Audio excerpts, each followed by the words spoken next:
Have you ever found yourself sitting in a quiet room with your own grown child, a person you have loved since their first breath, and felt a sudden, sharp chill? It is a sensation that transcends the normal temperature of the room, a coldness that originates not from a draft of air, but from a profound and unsettling emotional distance. It is not a disagreement over politics or a simple misunderstanding about plans for the weekend. It is a feeling that settles deep in your gut, a visceral clenching of your insides when they say something that seems to rewrite your shared history, to subtly chip away at the very foundations of your reality. You might hear a casual remark, a seemingly offhand comment about their childhood or your parenting, and in that instant, the person before you feels like a stranger wearing a familiar face. Your immediate instinct, born from decades of unconditional love and protection, is likely to dismiss it. You tell yourself they are just stressed from work, that they are grappling with pressures you cannot fully comprehend, that they do not truly mean the words that just hung in the air like a toxic vapor. Perhaps, you reason, you are the one being too sensitive, misinterpreting a moment of frustration as a personal attack. After all, you have dedicated your life to them, navigating their fevers with a cool cloth and a worried heart, celebrating their smallest triumphs as if they were your own, and holding them tightly through their first devastating heartbreaks. It is not only natural, but practically instinctual to make excuses for the people we love, to smooth over the rough edges of their words, to preserve the image of the child we raised and the bond we cherish. We build these defenses around our hearts, brick by brick, excuse by excuse, because the alternative, the idea that the words are meant exactly as they sound, is too painful to contemplate. But what if those moments, those seemingly throwaway lines that you try so desperately to forget, are not random acts of frustration or isolated incidents of poor communication? What if they are actually flares in the dark, brilliant and startling signals of a profound and dangerous imbalance that has taken root in your relationship? This is not about the normal friction that exists between generations, the predictable push and pull as a child establishes their own identity separate from their parents. That is a healthy, albeit sometimes clumsy, dance of independence. The phenomenon we are exploring is something far more corrosive, a pattern of words and behaviors that can systematically dismantle your confidence, methodically question your sanity, and ultimately steal the peace you have worked a lifetime to earn. If you continue to ignore these signals, to explain them away with the boundless generosity of a parent's love, you risk more than just a passing hurt or a bruised ego. You risk losing yourself entirely in a toxic dynamic where your love is not just taken for granted, but is actively used as a tool against you, and where your dignity is slowly and painfully eroded, one cutting remark at a time. The cumulative effect of these interactions is like a slow poison, barely perceptible in small doses, but devastating over time. Understanding these hidden messages, deciphering the code behind the cruelty, is not about preparing for a confrontation or gearing up for a fight. It is about arming yourself with the clarity to see the situation for what it is, and with the strength to protect your own heart, your own mind, and your own future from further harm. It is an act of profound self-love, a declaration that your well-being matters and that you deserve to live your later years in a state of peace, not perpetual emotional turmoil. The weight of unpayable debts. There is a certain kind of language, a meticulously crafted narrative that frames your entire life's effort, your countless sacrifices, and your unwavering love as a debt that can never be fully repaid. This insidious communication style rarely comes in the form of a direct and honest demand like, "You owe me for what I went through." Instead, it is far more subtle and therefore more powerful, woven into the very fabric of everyday conversation with phrases that are designed to trigger guilt and obligation. You might hear something like, "After everything you put me through during the divorce, the least you can do is help me with this down payment." Or, "I wouldn't be in this situation financially if you had made better choices for us when I was growing up." These statements are not genuine attempts at processing past pain. They are strategic maneuvers. They expertly cast you in the permanent role of the eternal debtor and them as the lifelong creditor, perpetually holding your parental instincts and your deep-seated love hostage. In this carefully constructed drama, your past sacrifices, the sleepless nights, the financial struggles you endured to provide for them, the personal dreams you deferred, are reframed. They are no longer seen as gifts given freely from a bottomless well of love, but as flawed investments that failed to yield the expected return, and for which they are now, as adults, demanding compensation. This dynamic creates a crippling sense of unpayable obligation, a feeling that no matter what you do now, you can never fully atone for the perceived failures of the past. It keeps you in a constant state of trying to prove your love and worth, a futile and exhausting endeavor. True love, especially the profoundly complex love between a parent and a grown child, should be rooted in a foundation of mutual respect and evolving gratitude, even when navigating difficult or traumatic pasts. A healthy relationship allows for acknowledgement of past hurts without weaponizing them for present gain.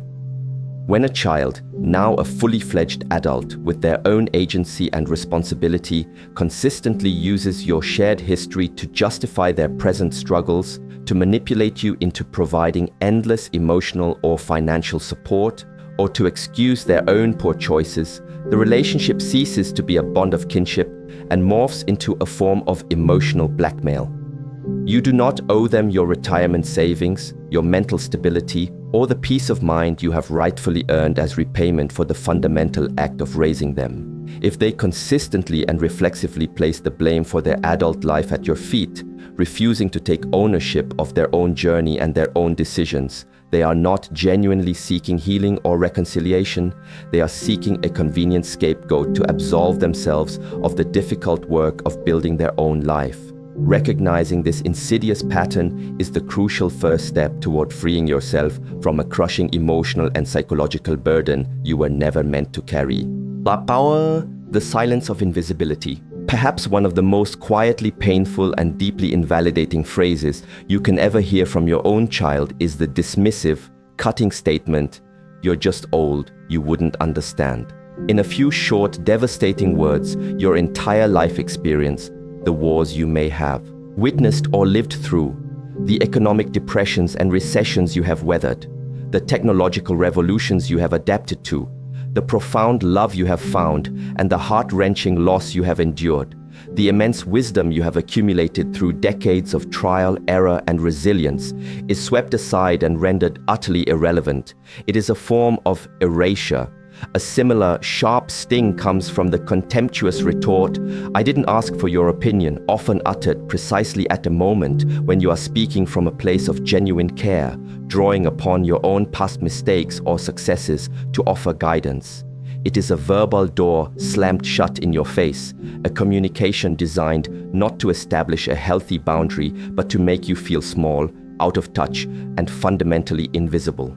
This is not simply about your adult child asserting their hard-won independence. That is a necessary and healthy part of their development. This behavior signals something far more troubling, a profound and deeply ingrained lack of respect.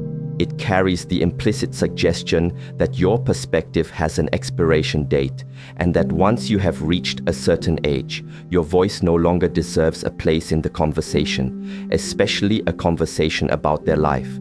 Your lived history is treated not as a valuable resource, but as an obsolete artifact. But your age is not a liability, it is your greatest and most irreplaceable asset. It is a vast library of knowledge, a rich tapestry of resilience, and a deep well of empathy that many younger people, through no fault of their own, cannot yet begin to fathom. When your own child uses your age as a weapon to silence you, they are not being modern or progressive. They are being ageist and frankly cruel. They are participating in a form of prejudice that is all too common, yet particularly painful when it comes from someone you love. You are not obligated to shrink yourself, to quiet your voice, or to make your vast experience more palatable to make them feel more comfortable or superior. Your thoughts, your stories, your hard-earned guidance, and your unique perspective matter. If your attempts to connect and share are consistently met with contempt and dismissal, it is not your job to plead your case or to audition for their respect. It is your right, and indeed your responsibility to yourself, to step back and preserve your own sense of worth until they are mature enough to recognize the immeasurable value of the person who gave them life. Das Maß, love as a transaction. There exists a subtle but incredibly powerful form of manipulation that masterfully disguises itself as strength and independence. It is a tactic that can be difficult to identify because on the surface, it can sound admirable. It sounds like this: if you don't help me pay this bill, that's fine. I'll just figure it out without you. At first glance, this might register as a declaration of self-reliance, a sign that your child is prepared to stand on their own 2 feet. But you must listen closer, not just to the words, but to the tone, the context, and the history of your interactions. Is it spoken with calm, respectful maturity, as in, I understand if you can't help, and I will find another way? Or is it delivered with a sharp edge, a hint of martyrdom, or a chilling finality? More often than not, it is a brilliantly disguised ultimatum designed to trigger your deepest, most primal parental fear, the fear of being needed less, of being pushed away, of being cut out of their life entirely. It deftly creates a false choice where your love and continued support are made conditional upon your compliance.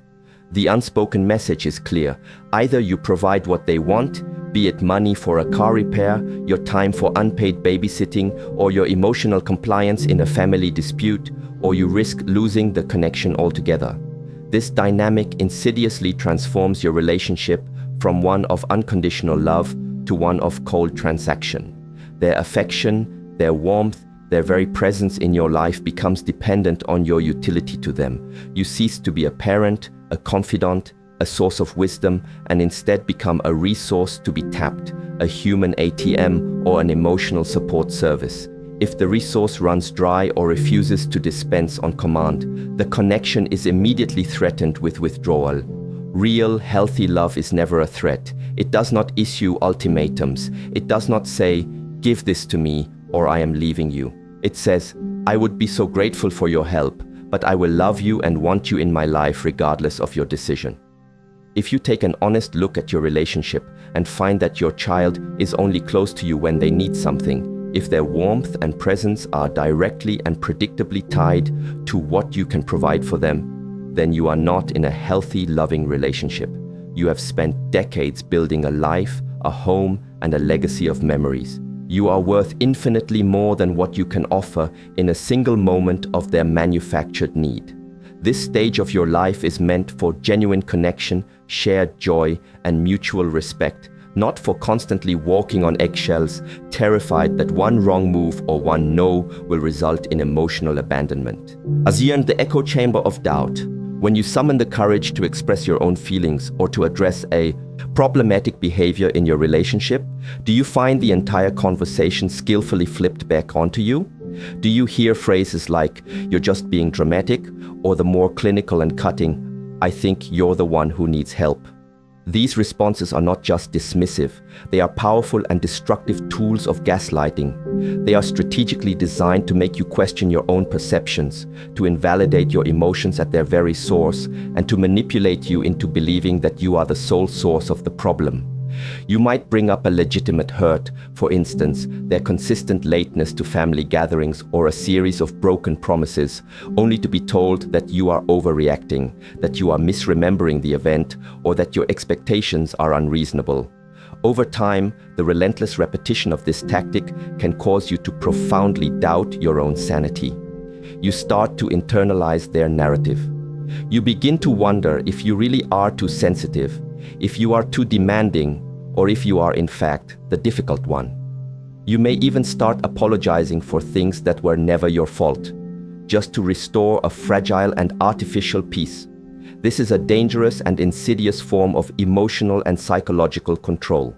When someone, especially your own child, consistently makes you feel as though your reality is wrong and their version is the only acceptable truth, they are conditioning you to be silent and compliant. They are meticulously creating an echo chamber where their version of events is the only one that is allowed to exist, and your voice is systematically silenced. But let this be unequivocally clear. Your feelings are valid. Your perspective matters. Your truth is not drama. It is your lived experience, and it is as real as the air you breathe. You do not have to accept being silenced, belittled, or made to feel crazy for speaking your truth. Protecting your mental and emotional well-being sometimes means making the difficult but necessary choice to step away from conversations and even from people who refuse to listen with a modicum of respect. Reclaiming your peace of mind means learning to trust your own inner voice again, even if it is the only one in the room or in your life telling your truth. You have earned the right, through decades of life and love and labor, to live a life free from this kind of corrosive manipulation, a life where you are seen, heard, and respected for the whole, complex, and valuable person you are.